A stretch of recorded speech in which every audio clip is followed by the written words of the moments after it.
आज हम बात करने वाले हैं 2025 की सबसे ज्यादा चर्चा में रही एक ऐसी हॉरर थ्रिलर फिल्म की जिसने देखने वालों के रोंगटे खड़े कर दिए। इस फिल्म का नाम है डेंजरस एनिमल्स। ये कोई आम शार्क मूवी नहीं है जहां शार्क को एक राक्षस की तरह दिखाया जाता है, बल्कि ये फिल्म हमें एक बहुत गहरा सवाल पूछती है, क्या दुनिया में सबसे खतरनाक जानवर इंसान खुद नहीं है? इस फिल्म की कहानी हमें दिखाती है कि कैसे समंदर की गहराइयों में छिपी हुई शार्क से कहीं ज्यादा खौफनाक इंसान की दरिंदगी हो सकती है। तो चलिए बिना किसी देरी के शुरू करते हैं आज की इस जबरदस्त कहानी का एक्सप्लेनेशन। फिल्म की शुरुआत होती है एक यंग सर्फर लड़की जेफर से। जेफर अपनी पुरानी और दुख भरी जिंदगी से दूर एक पुरानी वैन में रहती है और सिर्फ लहरों के साथ सुकून पाती है। उसे लोगों पर भरोसा नहीं है और वह अकेले रहना पसंद करती है। उसकी जिंदगी में एक ही चीज मायने रखती है, लहरों पर सर्फ करना। वह अपनी वैन में घूमती है और जहाँ उसे अच्छी लहरें मिलती है वहीं रुक जाती है। एक दिन उसकी मुलाकात एक अच्छे स्वभाव वाले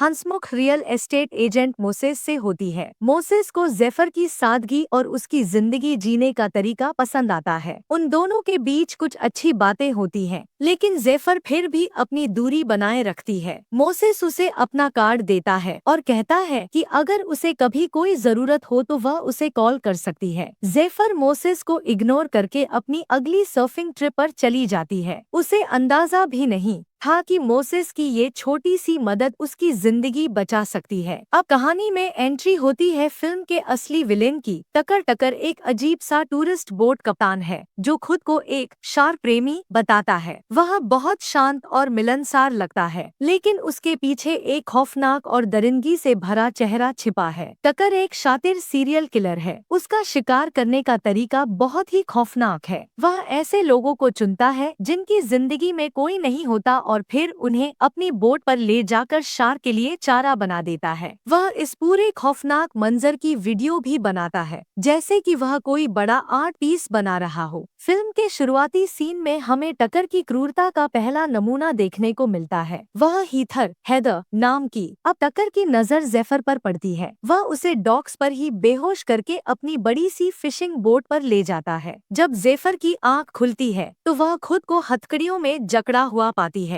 वह टकर की दरिंदगी देखकर सिहर जाती है। उसे पता चलता है कि वह उसका अगला शिकार है। फिल्म का असली खेल अब शुरू होता है। जेफर को अपनी जान बचाने के लिए एक ऐसे राक्षस से लड़ना है जो पानी में तैरती शार्क से भी ज्यादा खतरनाक है। जेफर को जल्द ही समझ आ जाता है कि टकर एक पागल और शातिर शिकारी है। वह उससे बात करने की कोशिश करता है, उसे अपनी सन की विचारधारा समझाता है और उसे शार्क की तरह एक सर्वश्रेष्ठ शिकारी बनने की सलाह देता है। टकर जेफर को शारीरिक और मानसिक दोनों तरह से प्रताड़ित टॉर्चर करता है। वह उसे लगातार धमकाता है और कहता है कि वह उसे शार्क का भोजन बना देगा, लेकिन जेफर हार मानने वाली नहीं है। वह अपनी चतुराई और बहादुरी का इस्तेमाल करके टकर के चंगुल से निकलने की कोशिश करती है। वह नाव के हर कोने में छिपने, भागने और मदद मांगने की कोशिश करती है। यह फिल्म एक चुहबिल्ली के खेल में बदल जाती है, जहां टकर हर बार जेफर से एक कदम आगे होता है। इसी बीच जेफर की मुलाकात मोसेस से हुई थी। वह अब भी उसे ढूंढ रहा है। उसे महसूस होता है कि जेफर अचानक से कहीं गायब नहीं हो सकती। वह उसके लिए फिक्र करता है और उसे ढूंढने की कोशिश में जुट जाता है। यह रिश्ता, जो अभी शुरू भी नहीं हुआ था, जेफर के लिए एक उम्मीद की किरण बन जाता है। उसे जिंदा रहने की वजह मिलती है। टकर जेफर को नाव के किनारे तक लाता है और उसे शार्क से भरे पानी में गिराने वाला होता है। जेफर आखिरी दम तक लड़ती है और टकर को धक्का देकर खुद को बचाने की कोशिश करती है। टकर जेफर को डराने के लिए बू चिल्लाता है ताकि वह डर के मारे पानी में गिर जाए और जेफर पानी में गिर जाती है। लेकिन यहाँ एक चौंकाने वाला मोड़ आता है। शार्क उसे नहीं खाती। वे जेफर से दूर तैरकर चली जाती हैं। यह एक बहुत ही प्रतीकात्मक सिंबॉलिक सीन है। शार्क को पता है कि असली जंगली जानवर वह इंसान है जो नाव पर खड़ा है, न कि पानी में तैरने वाली इंसान। जेफर इस मौके का फायदा उठाती है और तैरकर नाव के दूसरे किनारे पर जाती है। वह चुपके से नाव पर वापस आती है और टकर के पीछे आ जाती है। जेफर एक हारपून गन। जेफर तुरंत टकर पर हारपून से वार करती है,